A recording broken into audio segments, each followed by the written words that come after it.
Have you ever, just stopped to really look at a moth? Yeah. Like actually considered those little creatures flitting around a porch light? Yeah. I mean, they seem so simple, right? Right. But Isabel Thomas, in her book Moth, an evolution story, well, she kind of blows that whole simple idea out of the water. I see where you're going with this. It's amazing. The book reveals this, like, epic tale of change and survival, all Yeah. packed into this tiny creature. It really makes you appreciate those moths in a whole new way, doesn't it? Absolutely. And that's what we're doing in this deep dive today. We're going to take a look at Moth, an evolution story. And, y'all, let's just say we're going to unearth how this little insect, the peppered moth, adapted to a world, well, a world that humans basically turned upside down. Sounds fascinating. And you know what's really cool about this book? It explains these pretty complex ideas like evolution and natural selection, but it does it in a way that anyone can understand. It is surprisingly accessible for such a complex topic. Right. Like Thomas uses this simple language and these beautiful pictures to just bring it all to life. Yeah, and visually, it's very striking. So before we go any further, I think we need to set the stage for you. So picture this.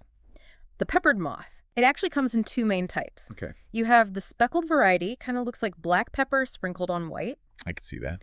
And then you have the dark variety, almost completely black. Makes sense. Now, in the beginning, the book focuses on a world where the speckled moths had this amazing advantage. Camouflage. Exactly. Their speckled wings helped them blend in perfectly with the lichen-covered trees, which was like their main hangout spot. Like they just disappeared into the background. Right, which made it super tough for predators, birds and bats, to spot them. Yeah, talk about a good hiding strategy. But then, boom, everything changed.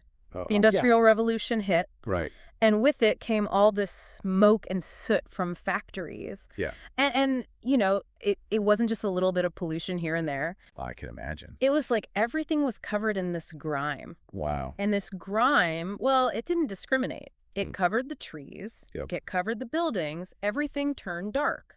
So what happened to the moth? Well, think about it.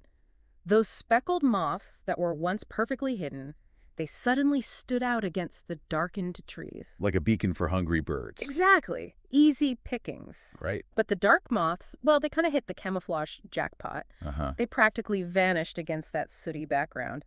So, you can guess what happened next. The dark moths had a much better chance of survival. You got it.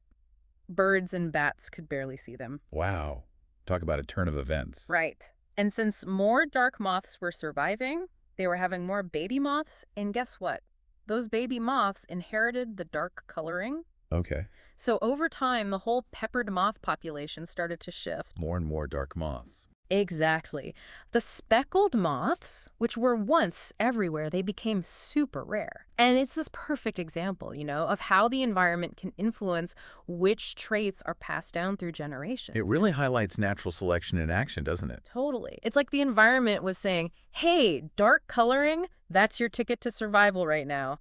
But the story, well, it doesn't stop there. Okay. As people started to understand just how bad pollution was, they began to make some changes. Thank goodness for that. I know, right? They put in stricter rules for factories. Okay. And slowly, ever so slowly, the air started to clear up. The soot started to disappear. Yep. Wow. And those trees, Yeah. well, they went back to being their lighter selves. Though what happened to the moths then? Did things go back to how they were before? You are good at this. You guessed it. The camouflage game changed again. The speckled moths, they were back in their element, blending right in. Right. But the dark moths, well, they were now the ones sticking out. Right. And over time, guess what? The speckled moths made a comeback. Exactly. Their population started to recover. That's so cool. It's almost like the environment hit the reset button, right? Yeah, and it shows you how resilient nature can be, Give it a chance and it can bounce back. It really is remarkable. And it's all thanks to, this thing called evolution. Right. And adaptation. Okay, so let's break down these big ideas a bit. Perfect. So first up, evolution. Yeah. The book doesn't present it as some complicated theory, but as this, process of change that's always happening. Living things, they're constantly changing over time, over generations. To better suit their environment. Exactly. Yeah.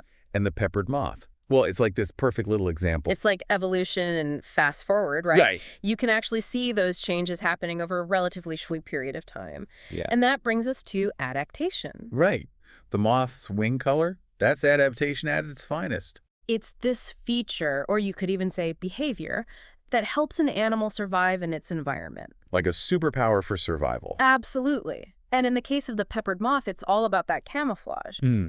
But what's really fascinating is how that adaptation, well, how it flipped back and forth depending on the environment. Yeah, that's wild. It shows you just how dynamic this whole process is. It does. You can't talk about this story without, talking about the impact humans have on the environment. Right. The Industrial Revolution. Well, it was this huge human-driven event, and it led to, like, this massive, super fast change in the moth's world. Yeah, and not in a good way. No, not at all. Right. It's like a stark reminder that our actions, they can have, like, these ripple effects that we might not even realize at first. Yeah. But even with all that, there's this glimmer of hope in this story. Mm-hmm. The fact that the speckled moths bounced back when the environment improved, well, it kind of shows you that nature is a fighter. It's pretty inspiring.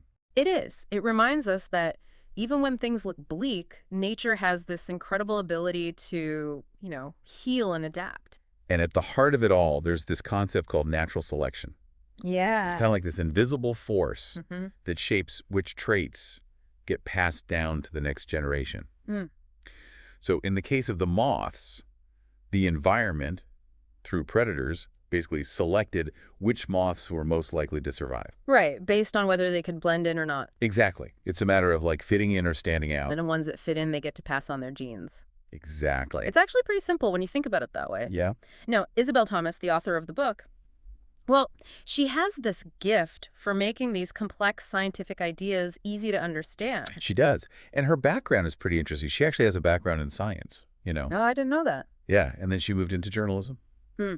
And eventually into writing children's books. So it's like she's got this perfect blend of knowledge and storytelling ability. Yeah, and it shows. And her book, Moth, well, it won the ASO Subaru Prize for Excellence in Science Books. Which is a pretty big deal. It is. It's like the experts agree this book is top-notch. Yeah.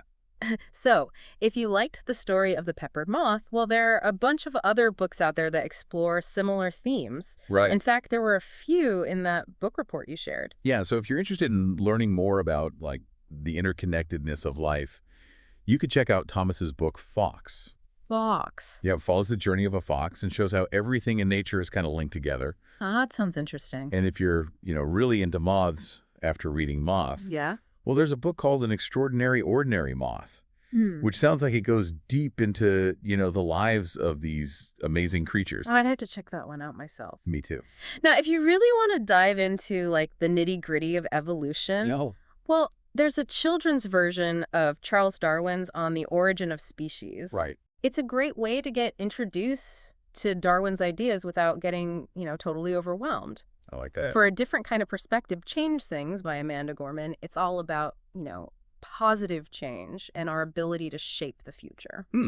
That sounds pretty relevant to like the whole environmental theme we've been talking about. Right. It ties into the hopeful message of recovery that we see with the moths. Yeah. Then there's If Polar Bears Disappeared, Right. which looks at, like, what would happen if we lost a key species in an ecosystem? It makes you realize just how fragile those balances are. It does. And last but not least, there's The Curious Garden, this charming story about how nature can adapt and thrive, even in a city. Right. It's a great reminder that nature can pop up in the most unexpected places. Yeah. All of these books, I think, they offer these amazing ways for you to just keep exploring those themes that we've been talking about. Absolutely.